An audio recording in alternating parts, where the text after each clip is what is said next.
ሰላም እንዴት ናችሁ? ፈተና እንዴት ነበር? ጥሩ እንደነበር ተስፋ አደርጋለሁ። እንግዲህ በዛሬው ቪዲዮ የ2017 የሪሚዲያል ተማሪዎች ውጤት መቼ እንደሚገለጽ ነግራችኋለሁ። እስከ መጨረሻው ድረስ አብራችሁን ቆዩ። ለዚህ ዩቲዩብ ቻናል አዲስ የሆናችሁ ሰብስክራይብ በማድረግ አበረታቱን። እንደሚታወቀው ፈተናችሁ ከግንቦት 25 እስከ ግንቦት 30 2017 ዓ.ም ባሉት ተከታታይ 5 ቀናት የ2017 ዓ.ም የሪሚዲያል ተማሪዎች የማጠቃለያ ፈተና በሁሉም በግልም በመንግስትም ዩኒቨርሲቲዎች ያሉ ተማሪዎች ፈተናውን እንደወሰዳችሁ ይታወቃል። እንግዲህ ፈተናውን ከወሰዳችሁ በኋላ ውጤታችሁ መቼ ነው የሚገለጸው የሚለውን ለመናገር ነው በዛሬው ቪዲዮ የመጣሁት። እንግዲህ ውጤታችሁ መቼ እንደሚገለጽ ለመወሰን የባለፈውን የ2016 ዓ.ም ውጤት የተገለጸበትን ቀናት ላስታውሳችሁና ከዛ በኋላ ወደዛ እንሄዳለን። እንግዲህ የ2016 ዓ.ም የባለፈው ዓመት የሪሚዲያል ውጤት የተነገረበት ወይም የተገለጸበትን ቀን ስንመለከት የ2016 ዓ.ም የሪሚዲያል ተማሪዎች ፈተናውን ተፈትነው በጨረሱ 2 ሳምንታት ባነሰ ጊዜ ውስጥ ነው ውጤታቸው የተገለጸው።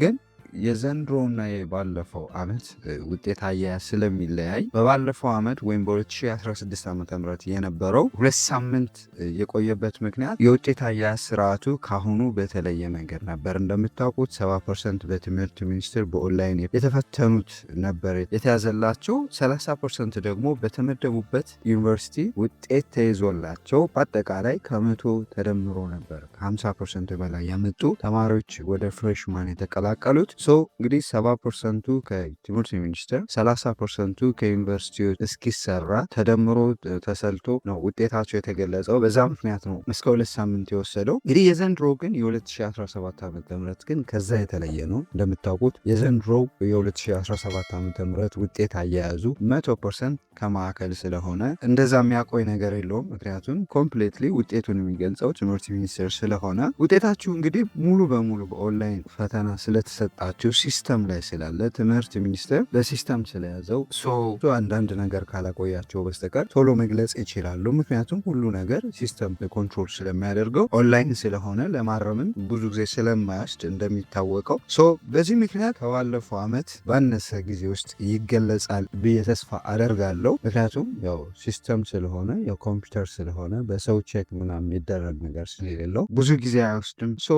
እስከ ሰኔ 10 ድረስ ወይም በጣም ከገፋ እስከ ሰኔ 12 እስከ 13 ይገለጻል ብሎ መናገር ይቻላል ካምናው ከ2016 ዓ.ም በመነሳት። ነገር ግን አዲስ መረጃ ካለ ቶሎ ብለን የምናሳውቃችሁ ይሆናል። ያው ፈተናው ሲገለጽን እንዴት ውጤታችሁን እንደምታዩ ቪዲዮ የምንሰራላችሁ ይሆናል።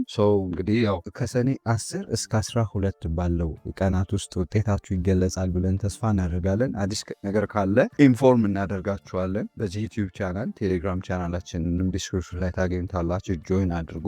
ጠቃሚና አዳዲስ ኢንፎርሜሽኖችን ቶሎ ለማግኘት አዲስ የሆናችሁ ሰብስክራይብ በማድረግ አበረታቱን። ለሁላችሁም 2017 ዓ.ም የሪሚዲያል ተማሪዎች ከወዲሁ መልካም እድል እንዲሆንላችሁ፣ መልካም ውጤት እንዲሆንላችሁ እንመኛለን። በሌላ ጠቃሚ መረጃ እስክንገናኝ ፒስ